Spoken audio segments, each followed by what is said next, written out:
Bonjour et bienvenue. Et si la valeur qu'on s'accorde ne venait pas vraiment de nos réussites, de ce qu'on accomplit, mais plutôt de ce qui nous a été confié? Aujourd'hui, on va explorer un cadre de pensée vraiment puissant, qui vient tout droit de la spiritualité islamique et qui a le potentiel de redéfinir complètement notre notion de dignité. C'est une perspective qui peut tout changer. Allez, on commence. Tout part de cette phrase. C'est un paradoxe en fait qui vient bousculer toute la vision qu'on a de nous-mêmes. On est à la fois propriétaire et dépositaire. C'est un peu comme si on nous donnait les clés d'un trésor d'une valeur inestimable, et ce trésor, c'est nous. C'est cette tension, ce double rôle entre la possession et la responsabilité qui va être la clé de tout ce qu'on va voir ensemble. Et ça nous amène directement au premier concept fondamental, l'idée de comprendre sa propre valeur, non pas comme une chose qu'on doit fabriquer de toutes pièces, mais comme une confiance sacrée qu'on reçoit.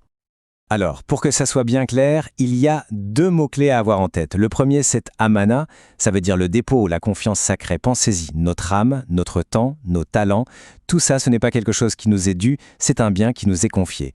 Et le deuxième mot, c'est khalifa, l'intendant. Ça, c'est notre rôle. On est les gérants de cette amana et on a une responsabilité directe envers son propriétaire originel. Et la conséquence logique de ça, elle est radicale. Si on n'est que les gérants de nous-mêmes, alors on n'a tout simplement pas le droit de brader ce dépôt. L'interdiction de s'avilir ou de s'humilier, ça devient plus qu'une simple règle de morale. Non, ça devient une clause fondamentale de notre contrat de confiance avec le divin. C'est vraiment la base, le socle de la dignité. D'accord. Donc si notre valeur est un dépôt divin, comment on fait pour la protéger au quotidien?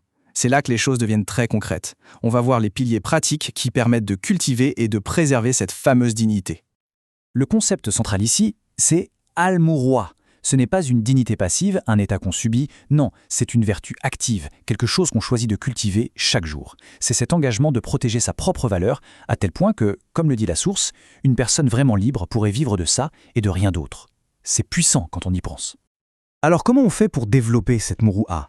La source nous donne une sorte de feuille de route, un plan en 3 étapes.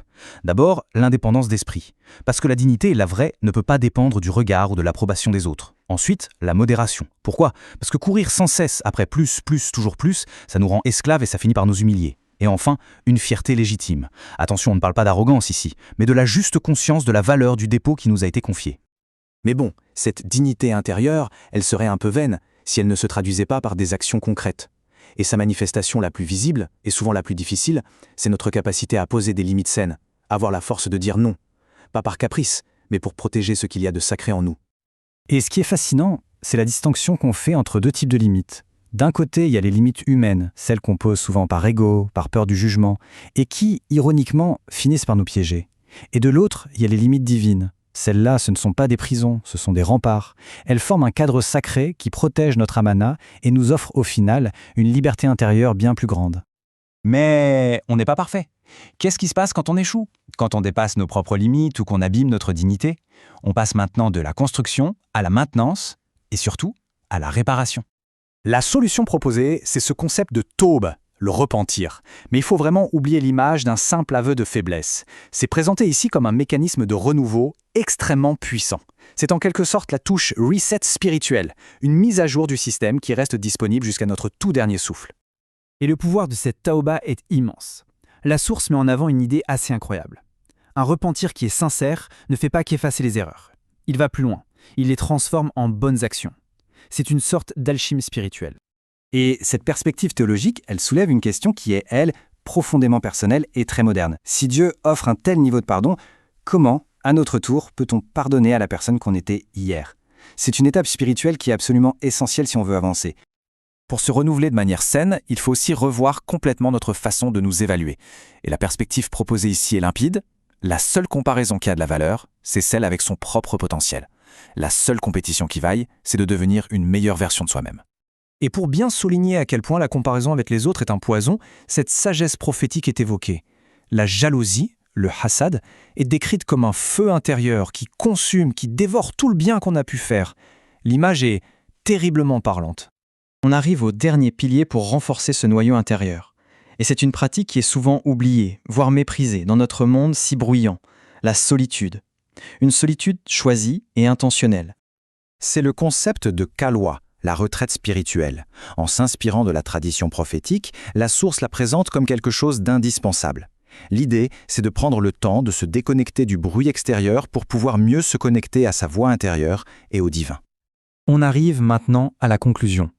Tous ces concepts qu'on a vus, le dépôt, la dignité, les limites, le repentir, tout ça converge vers une métaphore centrale, une sorte de transaction spirituelle ultime.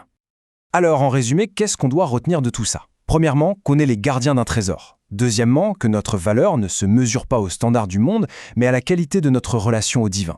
Troisièmement, que la dignité, Al-Mourou, est un devoir de protection. Quatrièmement, que la porte du renouveau, Taouba, n'est jamais fermée. Et enfin, que regarder ce qu'il y a dans l'assiette du voisin, c'est la meilleure façon d'oublier la richesse de la sienne. Et voici l'appel à l'action finale. La vie est présentée comme un immense marché. Et sur ce marché, la transaction la plus importante, ce n'est pas d'acquérir des biens, c'est de se racheter soi-même. C'est de libérer son âme de toutes les servitudes pour la consacrer enfin à son véritable propriétaire. On termine avec cette question qui reste ouverte et qui nous renvoie à notre propre responsabilité. Au-delà de toute la théorie, quel sera le premier pas concret, la toute première décision qui sera prise pour entamer ce processus de rachat et pour honorer ce dépôt qui nous a été confié? La réflexion ne fait que commencer.